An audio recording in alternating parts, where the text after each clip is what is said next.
Hello students. आज हम मोल concept के अंदर पार्ट 5 करने जा रहे हैं और आज हम निकालना सीखेंगे average molar mass of gases mixer. आपके पास कोई गैसेज मिक्सर है, उसका एवरेज मोलर मास क्या होगा।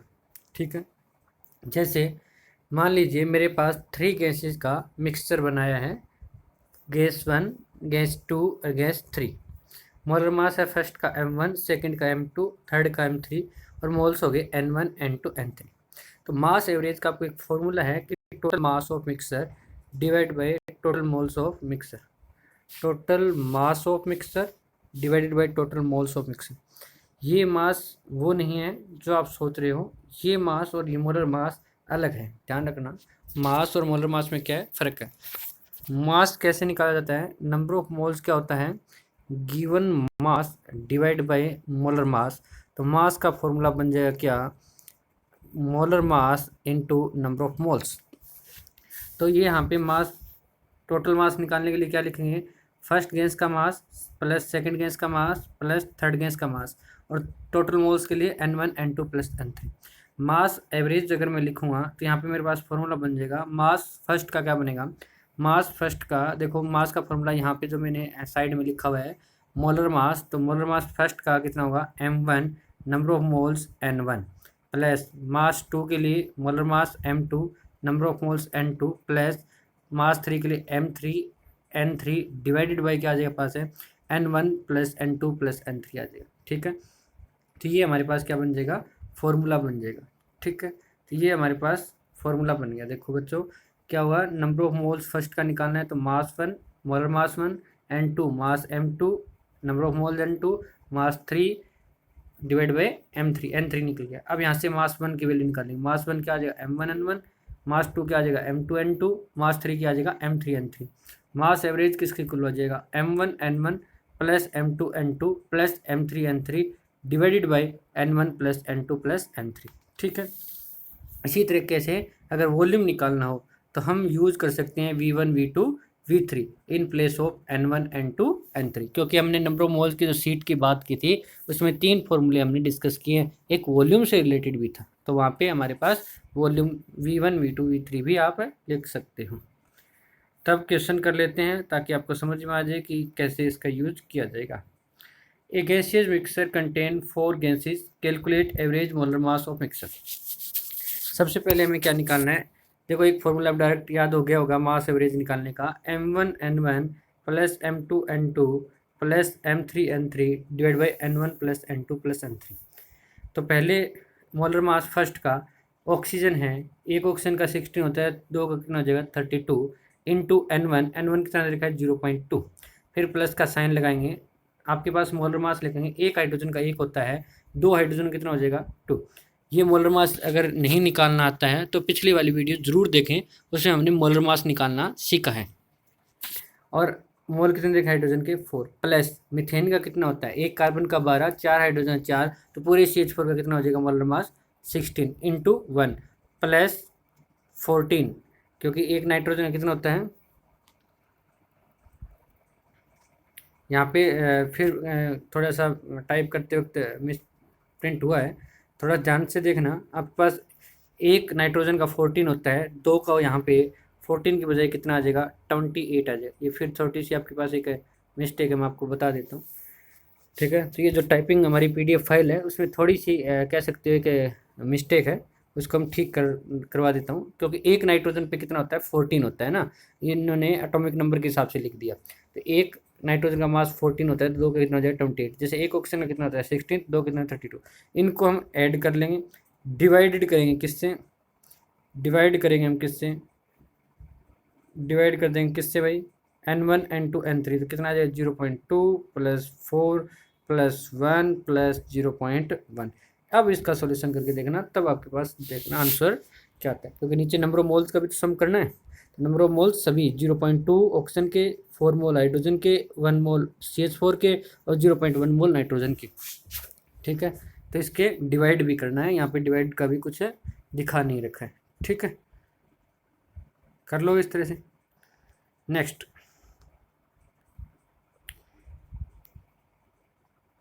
नेक्स्ट एग्जाम्पल देखिए, ये जो जब भी मैं आपके जो मोल की एक सीरीज चलाई है, अभी हम पार्ट 5 कर रहे हैं, इसमें जो भी मैं एग्जांपल दे रहा हूँ वो आपके नीट और जेई में आने वाले या पूछे गए ऐसे क्वेश्चंस आपको मैं करवा रहा हूँ, ठीक है। A gaseous mixture of N2 and O2 contains 10⁻1। कितना N2 और O2 का कितना है? 10⁻1, ठीक है। Calculate number of moles present in 200 ग्राम। अब नंबर ऑफ मोल्स निकालना है, ठीक है।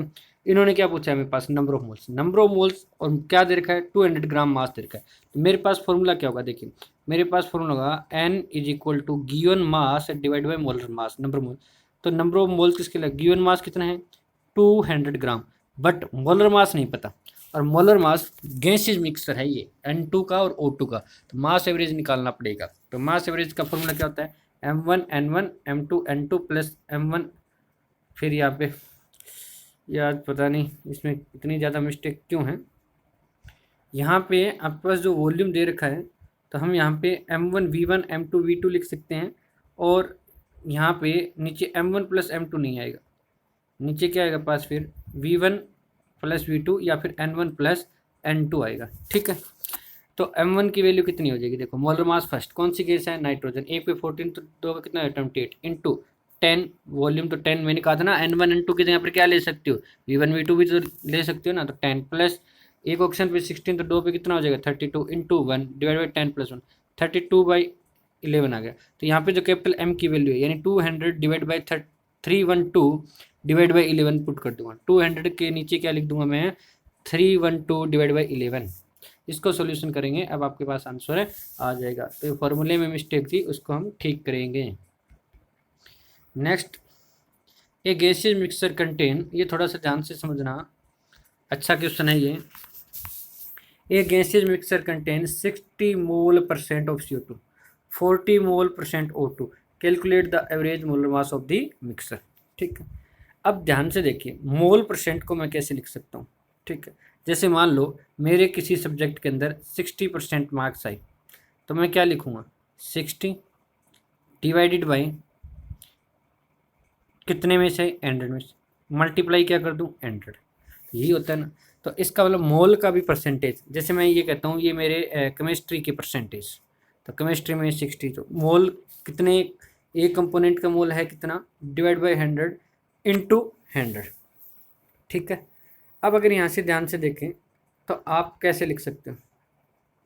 ये जो मेरे पास फॉर्मूला है M एवरेज का, इसको क्या मैं ऐसे लिख सकता हूँ? M1 N1 divided by N1 plus N2, क्योंकि जो N1 प्लस N2 ये जो है एक बार M1 N1 के नीचे आएगा और एक बार M2 N2 divide by N1 plus N2, तो इसको अलग अलग लिख दिया। अब क्या करना है? M1 अलग लिख दो और N1 divide by N1 plus N2 लिख दो, plus M2 N2 divide by N1 plus N2 लिख दो। ऐसा क्यों लिखा? जैसे ये फॉर्मूला लिख रखा है, ठीक है। अब इसको रीअरेंज, क्योंकि N1 divide by N1 plus N2 है क्या? देखिए मैंने अभी क्या लिखा था? 60 डिवाइड बाई 100 लिखा था। तो उसी प्रकार परसेंटेज के लिए जैसे लिखा जाएगा, तो क्या लिख सकते हैं हमें? N1 की वैल्यू कितनी है? 60 प्लस 40, तो ये हो गया 60 डिवाइड बाई 100, इसका आंसर आ जाएगा 0.6। तो N1 divide by N1 plus N2 की वैल्यू कितनी आ गई? 0.6। वैसे ही N2 divide by N1 plus N2 की वैल्यू कितनी आ जाएगी? 0.4। M1 हमें पता है कौन सा है? CO2। एक कार्बन का 12, दो ऑक्सीजन का 32, 12 और 32 कितना हो जाएगा? 44। तो CO2 का जो मोलर मास है वो कितना होता है? 44 ग्राम। और O2 का कितना होता है आपको पता ही है, कितना ग्राम होता है? 32 ग्राम। तो M1 की वैल्यू रखी हमने 44, N1 divide by N1 plus N2 की रखी हमने 0.6, M2 की वैल्यू रख देंगे हम 32, N2 divide by N1 plus N2 की वैल्यू रख देंगे 0.4। इनका सॉल्यूशन कर लेंगे तो मास एवरेज आ जाएगा 39.2 ग्राम। इसका फाइनल हमारा आंसर आ जाएगा। ठीक है बच्चों, समझ में आया ये क्वेश्चन? बढ़े नेक्स्ट की तरफ। नेक्स्ट आपका टॉपिक है percentage of an element in A compound. किसी एक एलिमेंट में परसेंटेज कैसे निकालते हैं? वैसे तो अभी आपको थोड़ा सा बताया। जैसे मान लीजिए मुझे मैं ये कहता हूँ, इसको एक अलग कंसेप्ट से समझते हैं। मान लीजिए मेरे पास मैथ के अंदर मेरे मार्क्स आए हैं 60, तो परसेंटेज कैसे निकालूंगा? ऑब्टेन्ड मार्क्स यानी उसका मास होगा तो मास ले लेंगे, डिवाइड बाई कितने नंबर का पेपर था, टोटल, इंटू 100। जिस सब्जेक्ट का निकालना है, जिस सब्जेक्ट का क्या करना है, परसेंटेज निकालना है, तो यहाँ पे जिस एलिमेंट का मास निकालना है उस एलिमेंट का मास ऊपर रहेगा, डिवाइड बाई क्या रहेगा, टोटल रहेगा, डिवाइड बाई क्या रहेगा, टोटल, और इंटू क्या रहेगा पास है, 100। कर लोगे इस तरह से, ठीक है। तो एक फॉर्मूला क्या बन गया, फॉर्मूला आपके पास बनेगा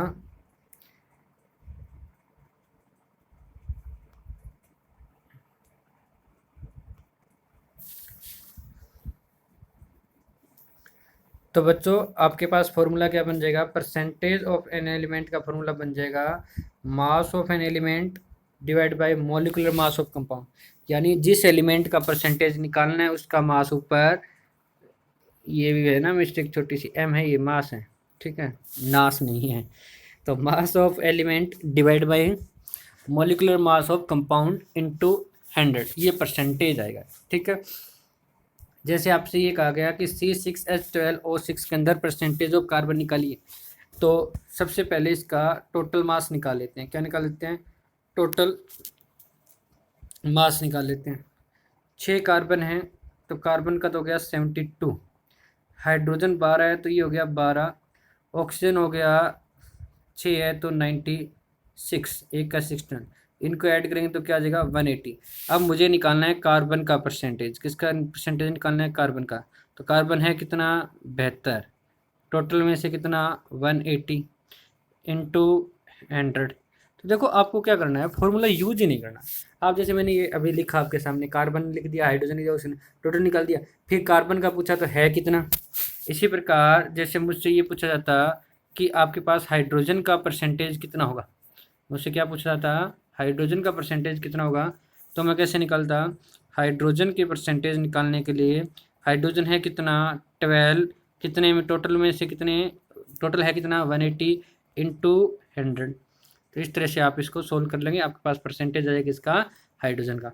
इसी प्रकार अगर आप परसेंटेज निकालते किसका, ऑक्सीजन का, अगर आप परसेंटेज किसका निकालते, ऑक्सीजन का परसेंटेज निकालते, तो ऑक्सीजन का परसेंटेज कैसे निकालते, ऑक्सीजन का परसेंटेज निकलेगा, ऑक्सीजन का मास है कितना यहाँ पे 96 इस कंपाउंड के अंदर, और इस कंपाउंड का टोटल कितना है 180 इंटू क्या कर देंगे 100। आपको एक मैं छोटा सा होमवर्क दे रहा हूँ, आपको होमवर्क करना है, calculate percentage of carbon and hydrogen, carbon and hydrogen in C6H6 benzene. Benzene बहुत फेमस फॉर्मूला आपका क्लास 10th का रहा होगा, बेंजीन C6H6। तो ये जो C6H6 बेंजीन है, इसके अंदर कार्बन का परसेंटेज, हाइड्रोजन का परसेंटेज आपको निकालना है। बड़े नेक्स्ट एग्जांपल की तरफ परसेंटेज निकालना सीखते हैं। तो परसेंटेज ऑफ हाइड्रोजन आ गया आपके पास, ठीक है, ये जब भी आपको बताया था वही फॉर्मूला है, कोई अलग नहीं है, एक बार चेक कर सकते हो, ठीक है। अब देखिए H2O के अंदर, तो मैं आपको कहता हूँ फार्मूला यूज मत करो। अब फार्मूला यूज क्यों नहीं करो, कैसे, अब मैं जैसे बता रहा हूँ डायरेक्ट यूज करो, क्योंकि आप जब नीट और जेई का पेपर दे रहे हो ना, तो उस हिसाब से मेथड नहीं पूछा कि आपने निकाला कैसे, उनका आंसर क्या आना चाहिए, सेम आना चाहिए। तो बार बार इतना लेंथ लिखें, जैसे इसमें लिख रखा है मैंने, स्क्रीन पे आपकी दिखाई दे रहा होगा, इतना क्यों लिखेंगे। जैसे H2 है तो इस H2O मोलिक्यूल के अंदर क्या क्या पहले वो लिख रहे, तो हाइड्रोजन और ऑक्सीजन है। हाइड्रोजन कितना ग्राम है, 2 ग्राम है, ऑक्सीजन कितना आपके पास 16, तो कितना हो जाएगा 18 टोटल हो गया, टोटल कितना हो गया 18। अब मुझे पूछा है हाइड्रोजन का परसेंटेज निकालना है, तो हाइड्रोजन का मास है कितना इसमें 2, टोटल कितना 18, मल्टीप्लाई बाई 100, इससे कैंसिल करेंगे 100/9% आ जाएगा। इसी प्रकार अगर कहे कि ऑक्सीजन का परसेंटेज निकालो, तो ऑक्सीजन है कितना 16, टोटल कितना 18 इंटू 100, यानी जो जिस एलिमेंट का आप मास परसेंटेज निकाल रहे हो उस एलिमेंट का मास ऊपर, डिवाइड बाय आप जिस कंपाउंड को लिया है उस कंपाउंड का मास, टोटल मोलर मास इंटू 100। बस ये सिंपल सा फॉर्मूला है, ठीक है। तो आई होप आपको समझ में आ रहा होगा। एक क्वेश्चन मैं और आपको करवा देता हूँ, find the percentage of hydrogen sulphur oxygen in H2SO4। तो सीधा मैं आपको बताऊँ, H2SO4 में है क्या क्या वो लिख लेता हूँ। पहले हाइड्रोजन है, सल्फर है और ऑक्सीजन है। हाइड्रोजन कितना है, 2 है। सल्फर एक हाइड्रोजन पे एक, 2 हाइड्रोजन तो 2 लिखा है मैंने, ठीक है, समझ में आ रहा होगा। सल्फर अकेला ही, और एक सल्फर कितना होता है 32, एक ऑक्सीजन में 16 होता है, कितने हैं 4, 16 चौके 64। तो इसका जो टोटल जो है वो टोटल कितना आ जाएगा पास 98। ये 98 क्या है आपके पास है, टोटल आ गया, ठीक है। अब मैं क्या करता हूँ, परसेंटेज निकालता हूँ हाइड्रोजन के। सबसे पहले हाइड्रोजन का परसेंटेज निकालूंगा तो हाइड्रोजन है कितना 2, कितने टोटल कितना है 98 इंटू 100। इसको सोल्व कर लेना, वो आपका परसेंटेज आ जाएगा। इसके बाद अगर मुझे सल्फ़र का परसेंटेज निकालना है तो सल्फ़र है कितना 32, टोटल कितना 98 इंटू 100, तो ये भी आपके पास परसेंटेज आ जाएगा। इसके बाद आपके पास ऑक्सीजन का परसेंटेज आ जाएगा। ऑक्सीजन का परसेंटेज निकालेंगे तो ऑक्सीजन कितना है 64, टोटल कितना 98 इंटू क्या कर देंगे 100, इसको सोल्यूशन करेंगे तो ऑक्सीजन, तो आपका हाइड्रोजन का परसेंटेज भी आ जाएगा, सल्फर का भी परसेंटेज आ जाएगा और ऑक्सीजन का भी परसेंटेज आ जाएगा। ठीक है बच्चों, कर लोगे इस तरह से। आई होप आपको समझ में आया होगा, तो आप एक बार इसका कैलकुलेशन करके देखना। आज का हम लास्ट टॉपिक देख लेते हैं, वेपर डेंसिटी। वेपर डेंसिटी क्या होती है, vapour density of a gas is relative density with respect to hydrogen gas at same temperature and pressure. आपके पास क्या होता है, अगर टेम्परेचर और प्रेशर सेम है तो हम किसी भी गैस की वेपर डेंसिटी को कंपेयर करेंगे किसके साथ है, with vapour density of hydrogen के साथ, ठीक है ना। हम ये देखेंगे कि ये गैस जो है वो हाइड्रोजन के कंपेरिजन में कितनी भारी है, कितनी हल्की है, उसी को हम क्या बोलते हैं, वेपर डेंसिटी। तो वेपर डेंसिटी का फॉर्मूला क्या बन गया, कंपेयर करना है। वेपर डेंसिटी समझ में आया, वेपर डेंसिटी क्या होती है, density of the gas which is relative density with respect to. Vapour density क्या होती है, एक रिलेटिव डेंसिटी होती है, किसके रिस्पेक्ट में, हाइड्रोजन के, ठीक है। तो ये हो गया। इसके बाद at constant P and T we can say that M directly proportion D, molar mass directly proportion होता है डी। एम तो क्या है यहाँ पे, मोलर मास, एम क्या रहने वाला है, मोलर मास, और जो डी है वो डी क्या रहने वाला है यहाँ पे, डेंसिटी। ये मैं आपको बता दूं कैसे आया, छोटा सा मैं आपको एक फॉर्मूले से इसको क्लियर कर देता हूँ। एक आगे इक्वेशन पढ़ेंगे जब हम यूनिट 5 करेंगे, तो हमारे पास एक इक्वेशन आएगी, और वो इक्वेशन क्या है, वो इक्वेशन है P V is equal to N R T. और मैं क्या जानता हूँ कि जो एन होता है वो होता है given mass divide by molar मास। ये अगर मैं पुट कर दूँ तो मेरे पास इक्वेशन क्या बनेगी, मेरे पास इक्वेशन बनेगी P V is equal to given mass divide by molar mass into R into T. अब जो कैपिटल मोलर मास है उसको इधर ले आऊँ और वी को इधर ले जाऊँ, left hand side to right hand side change कर दें, तो P M is equal to given mass, ये छोटा है मैं ऊपर वाला, divide by volume V into R into T. अब मुझे बताइए मास डिवाइड बाई वॉल्यूम क्या होता है, सुना होगा ना, मास डिवाइड बाई वॉल्यूम क्या होता है, डेंसिटी। क्या लिखेंगे, P M is equal to D R T. T आपका क्या है, कांस्टेंट है, पी भी आपका क्या है, कांस्टेंट, क्योंकि लिखा हुआ है देखो पी एंड टी कांस्टेंट है, और आर गैस कांस्टेंट होता है, तो इसका मतलब एम डायरेक्टली प्रोपोर्शनल क्या हो गया, डी। एम डायरेक्टली प्रोपोर्शनल क्या आपके पास है, डी। ठीक है बच्चों, तो ये रिलेशन कैसे आई, इसको हमने क्लियर किया कि एम डायरेक्टली प्रोपोर्शनल क्या होता है, डी। अब एम डायरेक्टली प्रोपोर्शनल डी तो आपका बन गया। अब हमें क्या करना है, इसको अगर प्रोपोर्शन साइन हटाऊँ तो मैं मान लो कोई कांस्टेंट लगाता हूँ, M is equal to R D, ठीक है। जैसे डेंसिटी ऑफ गैस लिखना है, चलो मैं आपको यहाँ पे दिखा देता हूँ थोड़ा सा और करके। Vapour density is equal to density of gas, तो मैं लिख देता हूँ डेंसिटी ऑफ गैस किसकी इक्वल हो जाएगा भाई, प्रपोर्शन साइन टाउ।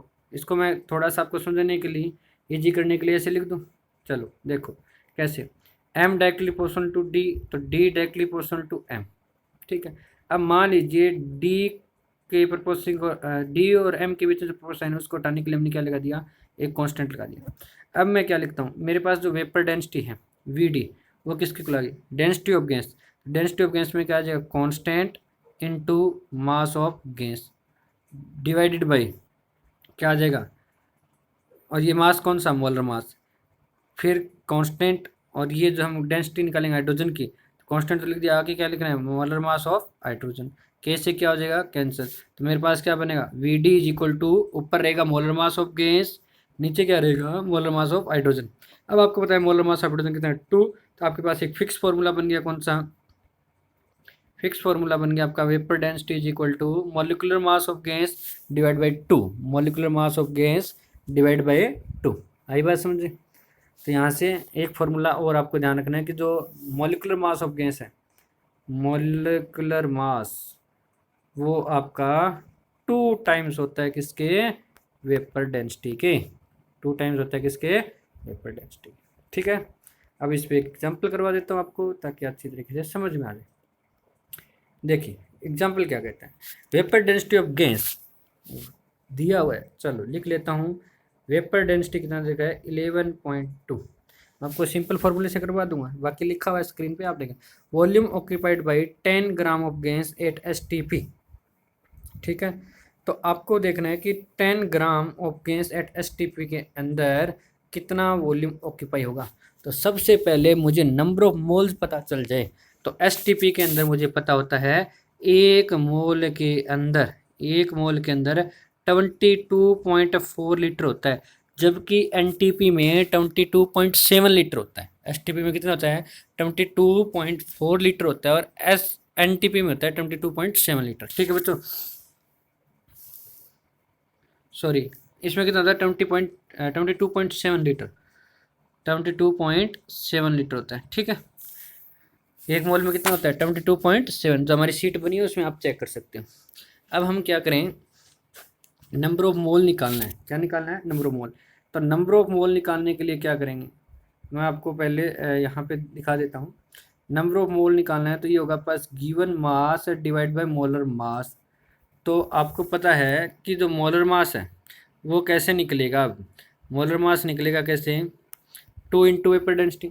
देखो N इज इक्वल टू, मैंने बोला एक मोल में 22.7 लीटर होते हैं, तो मुझे नंबर ऑफ मोल पता चल गया ना। तो मुझे पता चल गया नंबर ऑफ मोल 5 आए हैं, तो एक में 22.7 होते हैं, तो 5 मोल में कितने होते हैं? तो उसको 5 से मल्टीप्लाई कर दूंगा। इसलिए मैं पहले क्या कर रहा हूँ, नंबर ऑफ मोल निकाल रहा हूँ। और नंबर ऑफ मोल का फॉर्मूला क्या होता है? Given mass divide by molar mass. तो number of moles is equal to क्या हो जाएगा? गिवन मास, कितना मास दे रखा है? 10 gram, divide by molar mass. Molar mass नहीं है बट वेपर डेंसिटी है। तो अभी मैंने बताया था, पीछे आप थोड़ा स्लाइड में जाके देखोगे, जो हमारा मोलर मास होता है वो 2 इंटू वेपर डेंसिटी होता है। वेपर डेंसिटी का अगर 2 टाइम्स करते हैं तो मोलर मास निकल जाता है। तो वेपर डेंसिटी कितनी है? 11.2। इसका 2 टाइम्स कर देंगे तो कितना आ जाए? 22.4। एक मोल के अंदर कितना होता है? 22.7 लीटर। इसके अंदर कितना होगा? तो इसको कितने से मल्टीप्लाई कर देंगे? 22.7 से मल्टीप्लाई, जगह कम है तो मैं इसी में दिखा देता हूँ। ठीक है, ये मोल था, और इस मोल को कितने से मल्टीप्लाई कर देंगे? 22.7 से। कितने से मल्टीप्लाई कर देंगे? 22.7 से। ठीक है, तो फिर से लिख देता हूँ। नंबर ऑफ मोल्स आ गया मेरे पास 10 अपॉन में 22.4। ये तो आ गया नंबर ऑफ मोल्स। और आपको पता है एक मोल में कितना लीटर गैस होती है? 22.7 लीटर। तो 10 अपॉन में 22.4 मोल में कितना होगा? तो क्या करोगे? 22.7 को मल्टीप्लाई करोगे किससे? 10 अपॉन में 22.4 से। ये आपके पास क्या आ जाएगा? आंसर आ जाएगा। ठीक है, तो आई होप कि आपको ये क्वेश्चन समझ में आया होगा। एक बार फिर आप थोड़ा बैक करके देख सकते हैं वीडियो को, अगर कोई दिक्कत रही हो तो आज के लिए इतना ही। जिन बच्चों को समझ में आया वो इस वीडियो को लाइक कर सकते हैं। आज के लिए इतना ही करेंगे। थैंक्स बच्चों।